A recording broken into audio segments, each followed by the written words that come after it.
Sú miesta, ktoré človek iba míňa na svojej ceste. A potom sú miesta, ktoré ho prinútia zastaviť sa.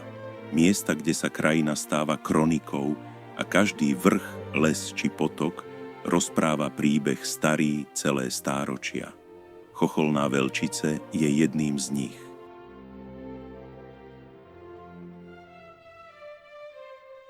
Obec ležiaca len niekoľko kilometrov juhozápadne od Trenčína na pravom brehu stredného toku Váhu predstavuje jedinečné spojenie úrodnej nížiny, kopaničiarskej krajiny a majestátnych bielých Karpát.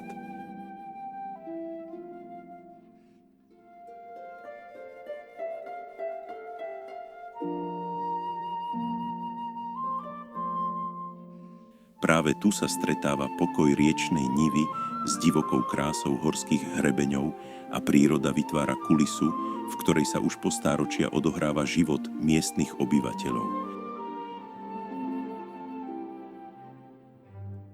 Kataster obce sa tiahne od nivy Váhu až po štátnu hranicu s Českou republikou. Nad obcou sa dvíhajú vrcholy Bošáckych bradiel i hlavného hrebeňa Bielých Karpát. Tlstá hora, Sokolí kameň, Skalický vrch, Kikula či Machnáč tvoria charakteristickú panorámu, ktorá od nepamäti chránila tunajšie osady pred nepriazňou počasia aj nástrahami dejín.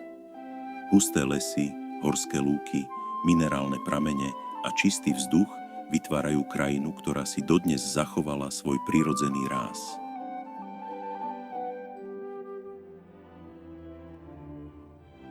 Dnešná obec vznikla postupným spojením troch samostatných sídiel. V roku 1943 sa spojili Malá a Veľká Chocholná a o 17 rokov neskôr sa k ním pridali aj Veľčice. Vznikla tak obec Chocholná Veľčice, miesto, ktorého dejiny sú spleťou troch príbehov, ktoré sa napokon spojili do jedného celku.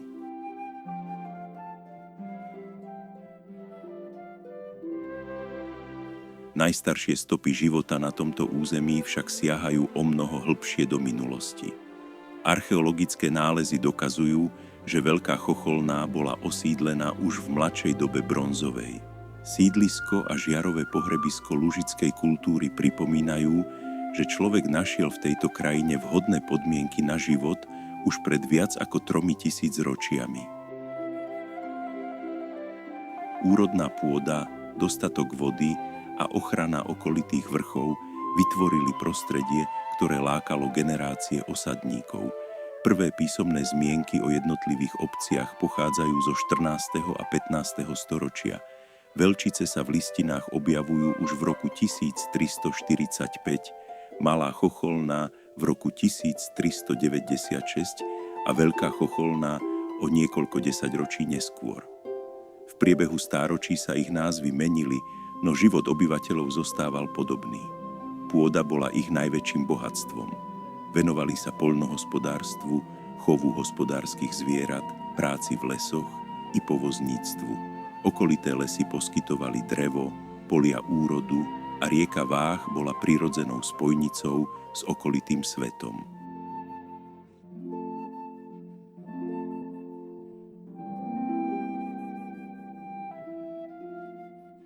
Významnú úlohu zohrávali aj miestne zemianske rody, medzi nimi Veľčickí, Zamarockí, Rakolubskí, Slamkovci či Ambrovci. Ich hospodárstva formovali podobu krajiny aj spoločenský život obcí počas mnohých generácií. 19. storočie prinieslo nové príležitosti. Dostatok dreva a sila vodných tokov umožnili vznik papierní vo Veľčiciach aj vo Veľkej Chocholnej. V Malej i Veľkej Chocholnej vznikli pálenice a na prelome 19. a 20. storočia zaznamenala najväčší rozvoj práve Malá Chocholná.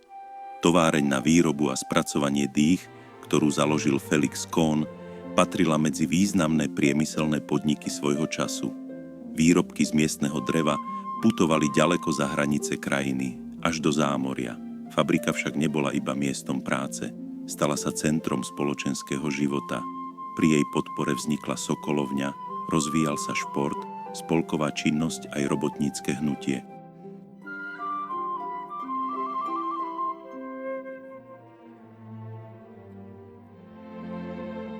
Zvuk zvonice určoval začiatok i koniec pracovného dňa a stal sa neoddeliteľnou súčasťou každodenného života. Ani tejto obci sa nevyhli tragické udalosti 20. storočia. Prvá svetová vojna zanechala bolestivé spomienky na miestnych obyvateľov, ktorí odišli na front. Druhá svetová vojna priniesla ťažké boje počas oslobodzovania obce na jar roku 1945. Pamätník v centre obce dodnes pripomína všetkých, ktorí v týchto udalostiach prišli o život a zostáva symbolom odvahy aj ceny mieru. Po skončení vojny sa obec začala meniť.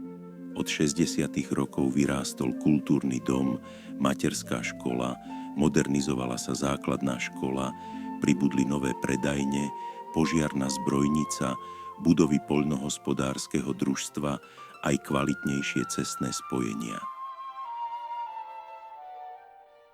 V 90. rokoch získala obec vodovod, plynofikáciu aj modernú telekomunikačnú infraštruktúru. Významným medzníkom sa stala aj výstavba diaľnice s križovatkou Chocholná, ktorá ešte viac prepojila obec s okolím.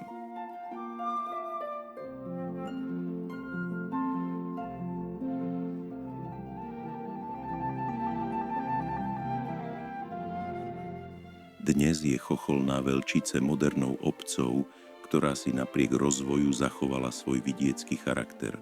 Mnohí obyvatelia dochádzajú za prácou do neďalekého Trenčína, no po návrate domov ich víta pokoj prostredia, ktoré si uchovalo blízkosť prírody aj silné susedské vzťahy.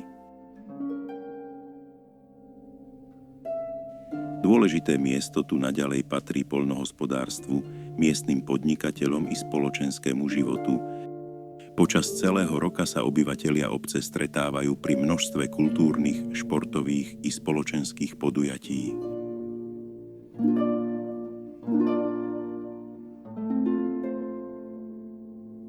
Fašiangové oslavy, beh oslobodenia obce, oslavy Dňa detí, cyklistické preteky na Kikulu, turnaje, hodové slávnosti či tradičná furmanská paráda dokazujú, že miestne tradície zostávajú živou súčasťou každodenného života.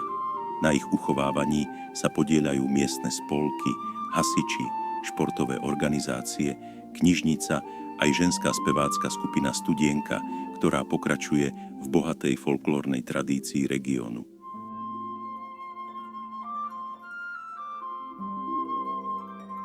Okolitá krajina ponúka výnimočné možnosti na turistiku, cyklistiku aj objavovanie prírodných krás Bielých Karpát. Horské chodníky vedú na vrcholy s ďalekými výhľadmi.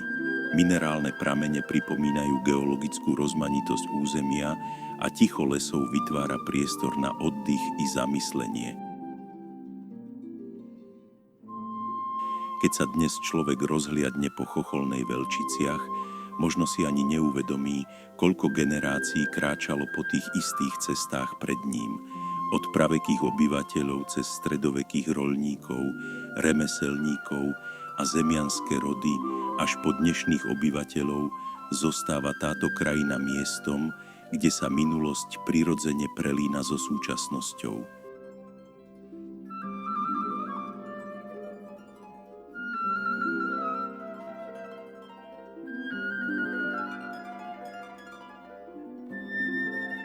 Chocholná Veľčice je dôkazom, že skutočné dejiny nevznikajú iba vo veľkých mestách a na kráľovských dvoroch.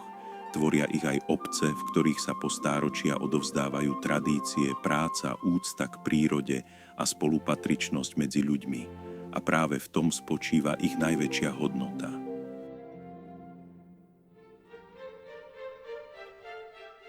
Keď sa nad hrebeňmi Bielých Karpát rozhostí večerné ticho a vietor sa opiera do korún stromov, ako by stále rozprával príbehy všetkých, ktorí tu žili pred nami. Chocholná Veľčice tak zostáva nielen krásnym miestom na mape Slovenska, ale predovšetkým živou kronikou krajiny, ktorá má aj dnes čo povedať každému, kto je ochotný na chvíľu sa zastaviť a načúvať.